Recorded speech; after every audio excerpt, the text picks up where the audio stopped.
Ayan po, naka-load na yung lahat ng rubber. Ganito po yung setup ng Tomahawk. Hindi po yung tipong yung rubber na nasa ilalim is hanggang dito lang sa gitna. Kasi hinatak niya lahat ng rubber ng nasa ibabaw. Yung rubber naman sa ibabaw, nasa taas is hanggang dito pumupunta. Which is wala po yung use yung rubber na nasa ilalim. Akalain mo apat yung nasa ilalim pero hanggang dito lang yung hila niya, no, hanggang ganyan lang ang hila niya. Hindi, no, hindi siya hindi siya na tumutulong sa paghatak ng power, sa pagbigay ng power. Kaya ganito dapat yung rubber na nasa ilalim, mahatak talaga siya, pupunta talaga siya hanggang dito sa dulo. Yan, at saka yung rubber naman sa taas hanggang dito lang. Yan po, para mas lumakas yung roller type na spear gun natin.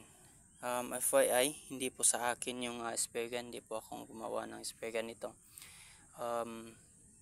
Ano lang, dinala lang sa kasamahan ko na pinaset up kasi mahina daw, no? Mahina daw yung tapon ng bala. Pagtingin ko, yun na nga, medyo may konting ibahin lang natin tayo sa rubber. At ayan, okay na siya. Hila, hindi nag-over stretch yung rubber natin kasi hanggang dito lang.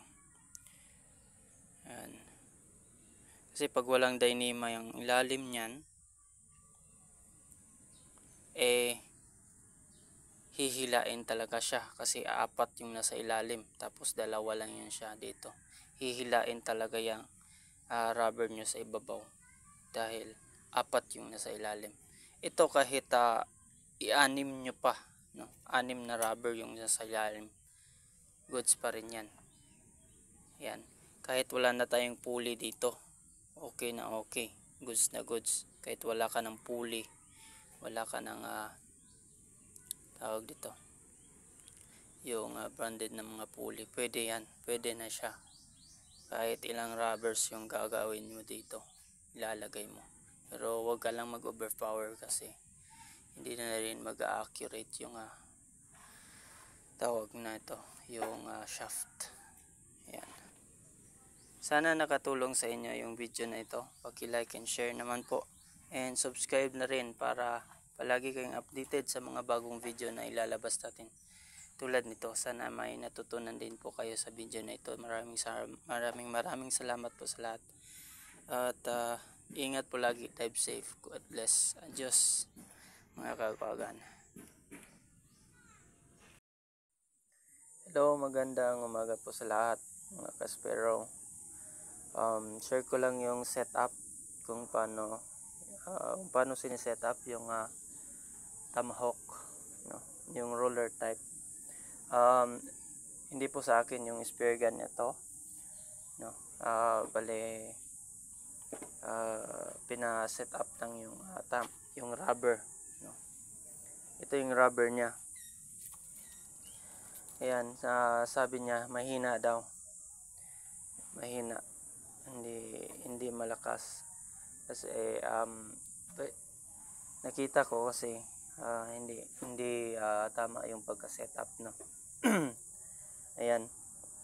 Ngayon ituturo natin kung paano i-set up yung Tomahawk setup na ganito. First thing to do is lalagyan nyo siya ng rubber, ng Dyneema dito sa ilalim nito. Ayan.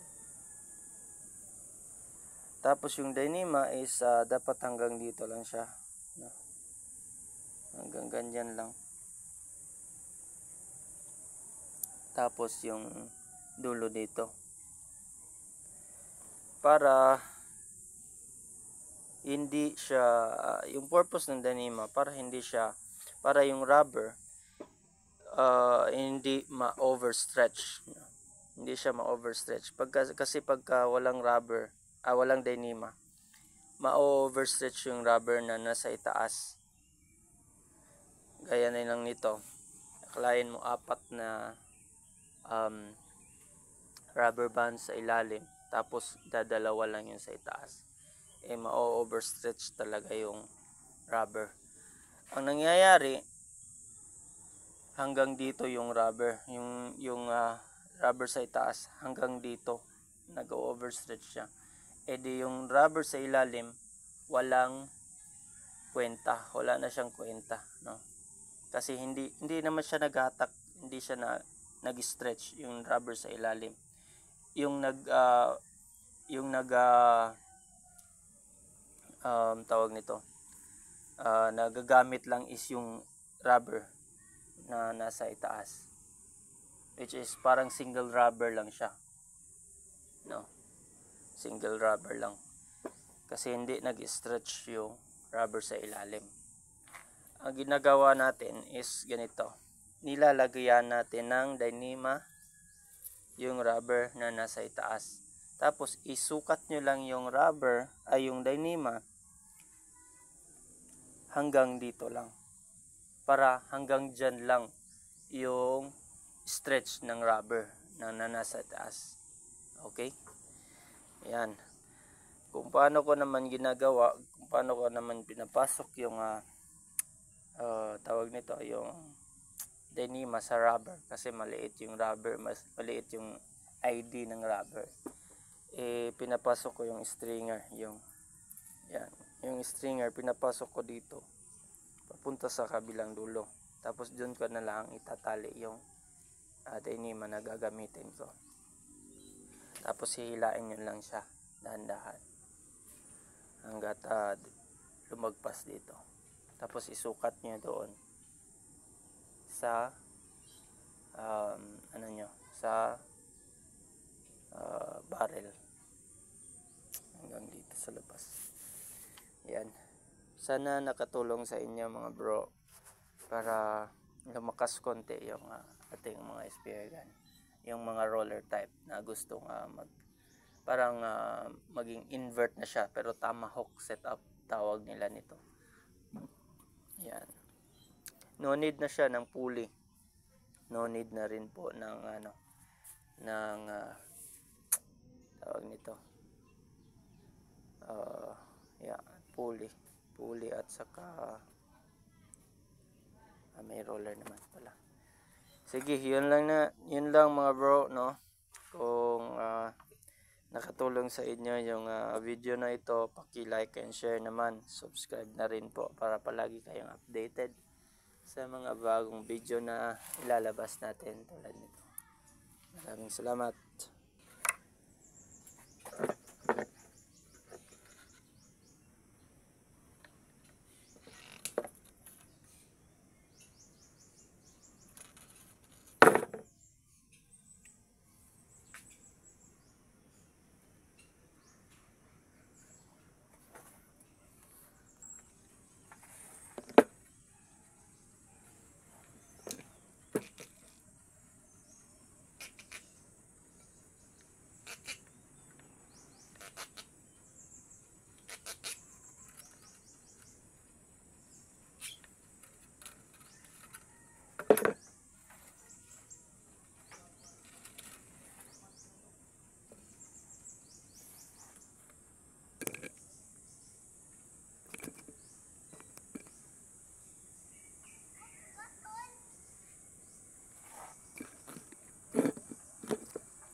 Tapos yung Dyneema, ipantay nyo para pantay rin yung pagka-hatak, no?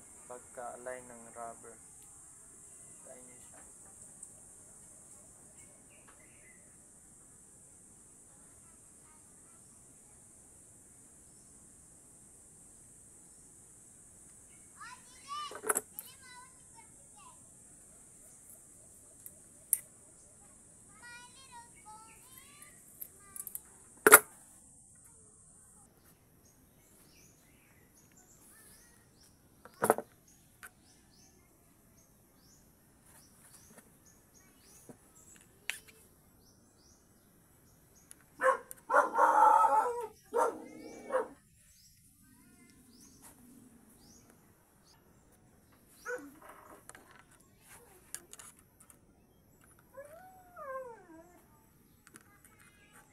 Tulian nyo to.